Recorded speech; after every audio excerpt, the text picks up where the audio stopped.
dëshira që raportet mes besimtarëve të jenë në nivel të vëllazërisë së sinqertë. Sepse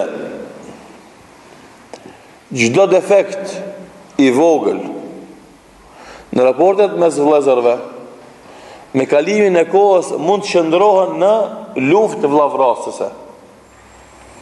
Dikush ka mundësi me thonë në hoxha pak për e tepron, bile shumë për e tepron.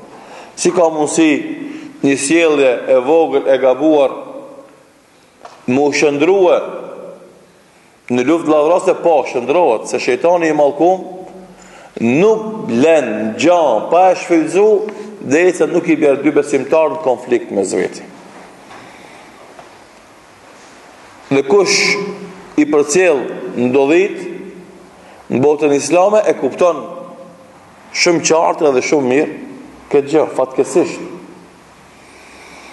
Dhe pra çka na insistojmë vazhdimisht që respekti dhe kujdesi i muslimanit dhe vllaut të vetë musliman tjetë vazhdimisht në nivel, për mos me leju shejtanit me ngacmimet dhe kurthet e veta me kalu me raportet e besimtarëve prej një dashurie dhe respekti dhe bashkëpunimit sinqert në një urrëtie edhe ofendimin në nshmimi, akuzash, madje Zoti na ruaj edhe deri te lufta vllavrase.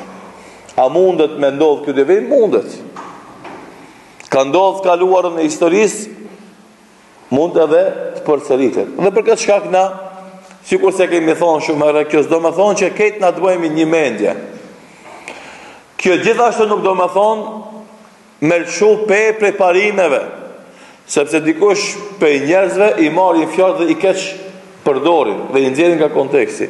Kjo s'do me thonë që na lëshojmë prej parimeve të Kur'anit dhe të sunetit pejgamberit sallallahu alaihi wasallam dhe kuptimin e tyre sipas brezave të parë. S'do me thonë, ama gjithashtu nuk do me thonë me vo luftune me një musliman edhe që ka deviju. Por qëndrimi e ndaj tij me qenë qëndrimi i udhëzimit, qëndrimi i sqarimit, qëndrim i mjekut me pacientin, jo i njeriu të marrmikun e vet.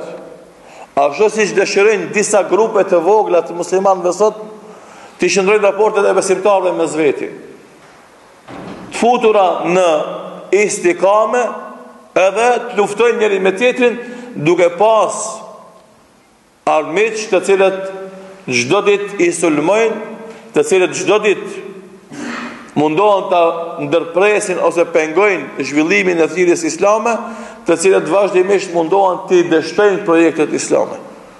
Dhe ai vetë të mirët me ata, edhe të mirët me thirrjen në parimet e shëndoshë islame, ai fillon edhe mirët me njerëz ku me hak edhe ku pa hak. A zakonisht më shumë pa hak se sa me hak.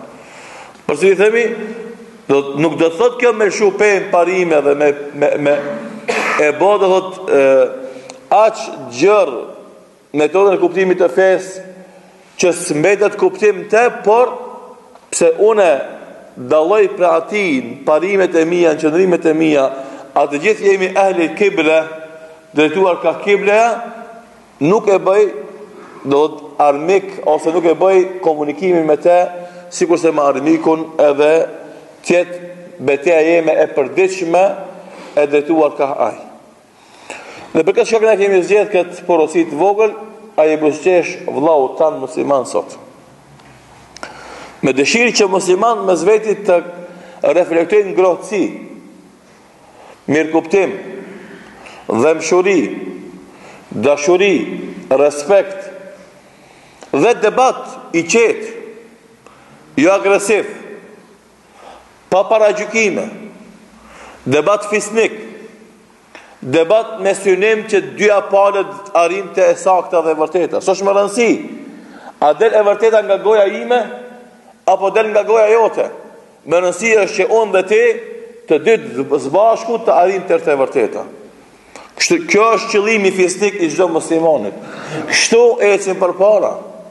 Kështu bëhemi më të mirë.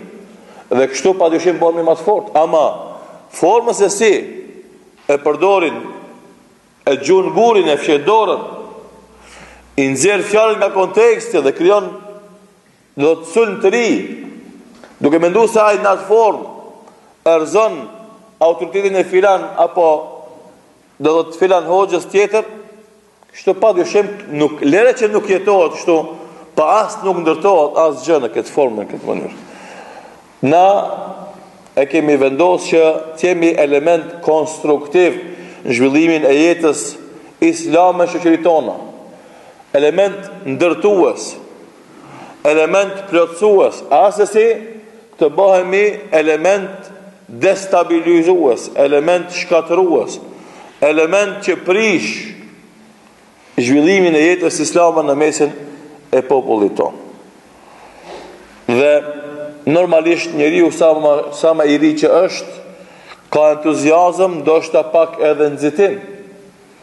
Por detyrimisht duhet të piqemi që të i kalojmë vetveten dhe egot tona dhe të gjithë të rreshtohemi e të flyejmë nga intereset e vogla personale për interesin e madh të kësaj feje dhe të këtij dini të madh.